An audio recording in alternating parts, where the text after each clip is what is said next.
right, we're back here at Song of the Day, coming to you from the Rock Cave. I'm your host, Mark Pierce, and today is Sunday, April 19th. How's everyone doing out there in the pandemic world of isolation? Hope you're all doing well. For today, we're going back to 1963, and Johnny Cash releases his single, Ring of Fire. I think it was maybe his third single overall. Anyway, it's released in 1963. It was actually written by June Carter Cash, later to be Cash, and recorded by one of her sisters a few months before Johnny Cash's version comes out. Now, she records this song. It's got a slightly different title. It's called Love's Ring of Fire. And he hears this song, likes it so much that he says, if it doesn't go anywhere, I'd like to re-record it. So after a few months, that song doesn't go anywhere, so he re-records it. And the story goes that he had a dream one night with that song in it, but it had a mariachi kind of style horns in the background. So when he did do it over again, that's exactly what he did.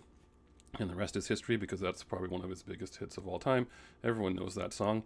It's been recorded by a ton of bands. There's versions of it from Frank Zappa, Olivia Newton-John, Alan Jackson, Wall of Voodoo. Social Distortion's version is played to this day on satellite radio, if you haven't heard that one. The biggest chart topper for another band with this song was Eric Burdon and the Animals in 1968. That version is very different than the one that you're used to, so you might want to check it out. So that's a big, huge hit for him. Johnny Cash, we'll talk about him. He was born in Arkansas. Very, very poor family, one of 7 children. He goes off to the Air Force for 4 years and then gets out and lands in Memphis. And in Memphis, he decides he wants to be a singer. He wants to be a gospel singer. So he finally gets up his nerve and goes down to Sun Records. The famous Sun Records is not famous at that time, per se. And he goes in to try to record some gospel music. Unknowingly, he finds out afterwards that they are not doing gospel music, and they send him away, and he's dejected. He reinvents himself a little bit, does some more country kind of twangy stuff, goes back, and ends up being the first artist to have a full album released by Sun Records. His first 2 songs, Cry, Cry, Cry and Oh Porter, are very famous, and if you haven't heard those, check those out. He has a huge career in the 60s and 70s, his own TV show. Certainly his life, he struggled with addiction his whole life, and he kind of fades out in the 80s, the mid 80s to late 80s. And then in the early 90s, Rick Rubin, the famous producer, sees Johnny Cash somewhere and says to himself that he deserves to be back in the recording world.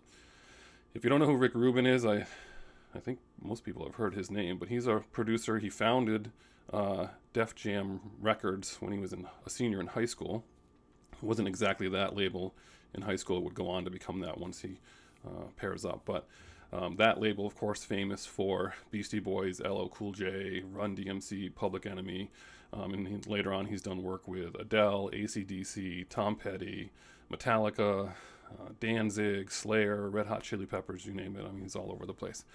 So he convinces Johnny Cash to meet with him and tells him he'll do whatever it is that Johnny wants to do, and Johnny decides that he's going to do just a full album with him and a guitar, and that's it, no backing band. Now, this will be his 81st album, and it'll be his first one as a solo artist. That album comes out, and huge critical acclaim. It was recorded at his home, except for, I think, a couple tracks were recorded in the Viper Room, if you guys are familiar with that. Glenn Danzig actually wrote a song called 13 for that album, specifically for Johnny Cash. He wrote it in like 20 minutes. That's on there. He would go on with Rick Rubin to do a total of 4 of those albums. That's when I got introduced. When that series came out, I got introduced to Johnny Cash then, and then I would go back and listen to his early stuff and kind of become a fan at that point. But these 4 albums are truly amazing. The second one is probably my favorite, Unchained. At that point, his backing band is Tom Petty and the Heartbreakers, and that has Rusty Cage on it from Soundgarden. This is a full covers album. If you haven't heard Johnny Cash's version of Rusty Cage, with Tom Petty and the Heartbreakers as the band.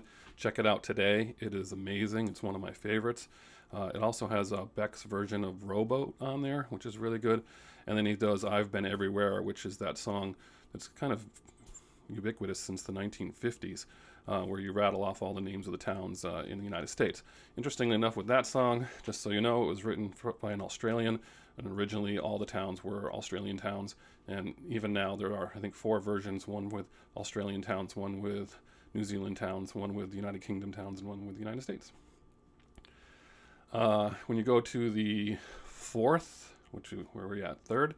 The third album of American Recordings has I Won't Back Down from Tom Petty and the Heartbreakers as the backing band as well with the song. And he does U2's One, which is fabulous. And then for the fourth one, he's really sick and he's really ill at this point, struggling to record. But he does get I Won't Back Down from Tom Petty and the Heartbreakers. Sorry, that was on the third one. He gets Hurt from 9 Inch Nails. So that one, I think, won him a Grammy as well. Truly sad song considering his life of addiction, and it's the end of his life when he sings that song. But it's a very powerful song. And also Depeche Mode's Personal Jesus on that album. Another great song on that. So if you haven't checked out the American Recordings series from Johnny Cash, I would go and check those out and listen to those songs. But for today, we're doing Ring of Fire, Johnny Cash. We'll see you on the flip side.